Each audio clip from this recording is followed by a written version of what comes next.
Assalamualaikum, selamat sejahtera dan selamat berpuasa. Saya Maziana binti Muridan. Hari ini ingin berkongsi tentang buku bacaan pilihan saya, Kebahagiaan Ada Pada Diri Anda. Buku ini ditulis oleh Dr. Aid Abdullah Al-Karni, terbitan Pustaka Asyafa sekitar tahun 2010, yang mana saya beli buku ini berharga RM8 pada awal pembabitan saya sebagai seorang guru, yang mana saya tertarik dengan tajuk dia, Kebahagiaan Ada Pada Diri Anda.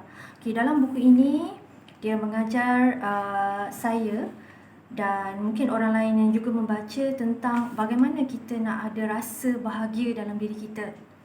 Banyak cara yang ditunjukkan dekat sini dan saya tertarik kepada 3 perkara.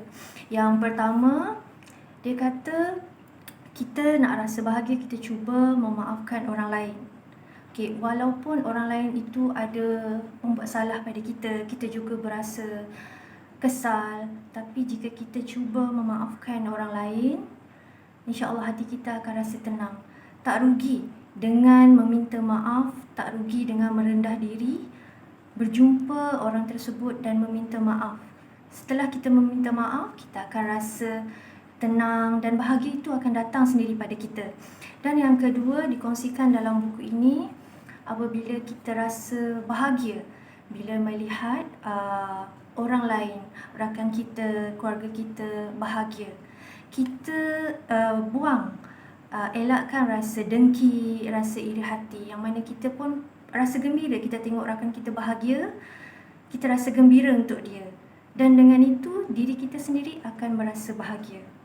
Tak adanya rasa dengki, tak adanya rasa iri hati pada orang lain. Dan yang ketiga, bahagia itu sebenarnya dengan diri kita merasa cukup. Kita bersyukur dengan apa yang kita ada. Kita rasa bahagia dengan kehidupan yang kita ada sekarang. Dengan diri kita, walaupun bukan dengan kemewahan, walaupun bukan dengan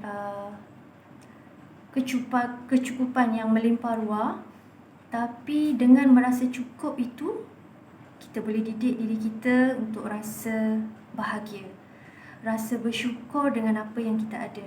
Dan dikongsikan juga daripada buku ini, Kebahagiaan Ada Pada Diri Anda. Maksudnya kita sendirilah yang menentukan sama ada kita nak bahagia ataupun sebaliknya. Supaya kita rasa sentiasa tenang, gembira, kita mesti sabar ketika kita hadapi musibah. Mungkin itu satu perkara yang sukar, tapi dengan sabar itu kita boleh cuba untuk coolkan diri kita, untuk rasa cari kebahagiaan itu datang. Kemudian bersyukur apabila kita mendapat nikmat bersama keluarga kita, bernikmat bersama rakan-rakan kita. Mungkin ada orang lain lagi yang lebih susah daripada kita, tak rasa apa yang kita ada. Jadi dengan merasa cukup itu, sebenarnya kita dah bahagia.